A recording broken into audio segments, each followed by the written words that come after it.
Assalamualaikum warahmatullahi wabarakatuh. Saya hormati Pak Dandim 0103 Ciutara, Kasat Reskrim Polres Sumawe, Kasih Humas Polres Sumawe, dan seluruh rekan-rekan awak media. Hari ini Kamis 12 Februari 2026, Polres Sumawe merilis tindak pidana pencurian kendaraan bermotor atau curanmor dan pertolongan jahat atau penadaan. Ada 6 laporan polisi yang berhasil kita ungkap, 6 LP yang kita terima ya di dalam pengungkapan ini. Tindak pidana pencurian kendaraan bermotor dan pertolongan jahat. Dari 6 laporan polisi yang kami terima, kita berhasil menangkap 7 pelaku ya. Ada pemetik dan ada penadahnya. 7 pelaku dari 6 TKP ya. Kemudian barang bukti yang berhasil kami amankan yaitu 1 unit sepeda motor CBR 150 cc ya, yang warna merah. Kemudian 1 unit sepeda motor Vario 150 cc sebelah kanan.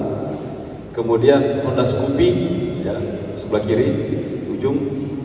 Kemudian 1 kunci T, ya, letter T yang digunakan untuk membongkar kunci motor. Kemudian 1 unit Honda PCX yang sudah dikanibal, ini sudah berhambur. Kemudian 1 unit mesin gerinda, ya, gerinda ini untuk memotong kalau motor itu ada kunci pengamannya, ya mereka pakai gembok.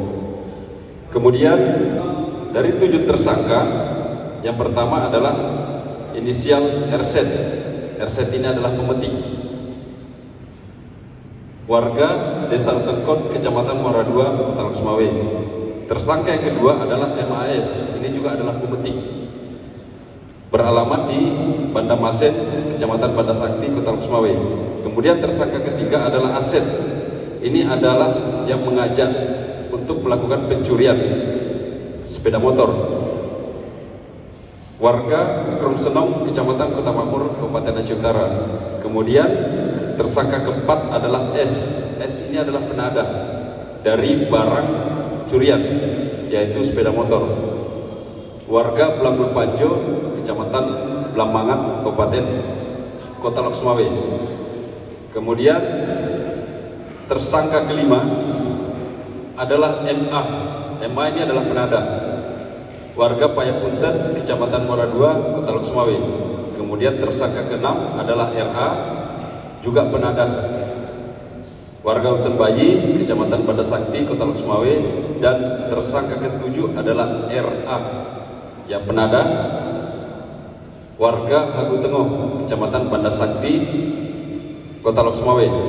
Jadi kronologis pengungkapan ini hasil kerjasama kolaborasi kami dengan unit Intel Kodim 0103 Ciutara ya. Jadi hari ini saya juga mengajak Pak Dandim untuk melakukan rilis, karena ini adalah kolaborasi kerjasama joint investigasi dengan Kodim 0103 Ciutara. Kemudian kita berhasil melakukan pengungkapan kasus pencurian kendaraan bermotor yang berawal pada hari Sabtu tanggal 17 Januari 2026 ya, sekitar pukul 5 subuh di Desa Kromsenong, Kecamatan Kota Makmur, Kabupaten Aceh Utara.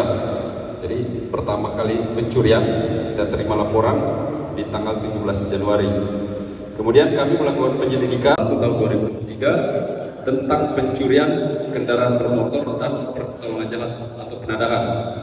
Ya, untuk pelaku pencurian hukuman maksimal selama-lamanya 9 tahun penjara. Kemudian untuk pertolongan jahat penadahnya adalah 4 tahun penjara. Ya, itu yang dapat kami sampaikan kepada rekan-rekan media sekalian, dan bisa disampaikan kepada masyarakat. Bagi yang kehilangan motor, ya, korban pencurian, nanti bisa hubungi kami di Polres Sumawe untuk kita cocokkan. Silahkan bawa surat-suratnya, ada STNK, ada BPKB, kita cocokkan dengan nomor rangka nomor mesin, kemudian kita serahkan kepada pemilik. Baik, kita sampaikan mungkin dari ya, menghimbau kepada masyarakat untuk berhati-hati dalam rangka memarkir kendaraan motor-motor. Itu yang kami sampaikan pada kesempatan rilis hari ini. Tidak ada tambahan dari Pak Dandim. Ini hasil kerjasama kolaborasi kita Kodim Aceh Utara dengan Polres Lok Sumawe. Sebagaimana yang sudah disampaikan oleh Pak Kapolres, ya alhamdulillah ini merupakan hasil dari joint investigation. Saya sebagai Komandan Kodim, saya membantu dari rekan saya Kapolres Lok Sumawe, sehingga alhamdulillah kita mendapatkan hasil dan hari ini kita rilis ke media. Ini merupakan hasil dari hasil joint investigation dan ini akan harus menjadi perhatian kita semua sehingga kedepannya untuk angka curanmor ini dapat ditekan. Mungkin itu saja dari saya, tambah Masuk ya di ujungnya tekan putar on. Yang kita amankan sekarang kan 6 ya. Nanti kita menelusuri lagi karena baru 2 hari ya, kita terus mendalami apakah masih ada unit-unit atau TKP lain, kita terus mendalami. Pak Dandim, apakah ada terlibat? ada. Jadi jangan pernah kok ada Dandim di situ. Ya, makanya untuk mengklirkan itu Pak Dandim. Jadi saya ulangi sekali lagi bahwa keberadaan saya di sini bukan karena ada kemungkinan anggota dari TNI. Ya, itu saya tegaskan lagi tidak ada. Jadi kami di sini kan tuliting. Inilah hasil dari share data tersebut. Oh kayaknya ini si A, si B, si C. Akhirnya kita join investigasi. Begitu. Itu salah satu keuntungan apabila Dandim dengan Kapolres satu liting. Jadi koordinasi gampang. Ya, jadi saya tegaskan, saya ulangi lagi, tidak ada keterlibatan dari personil TNI di sini.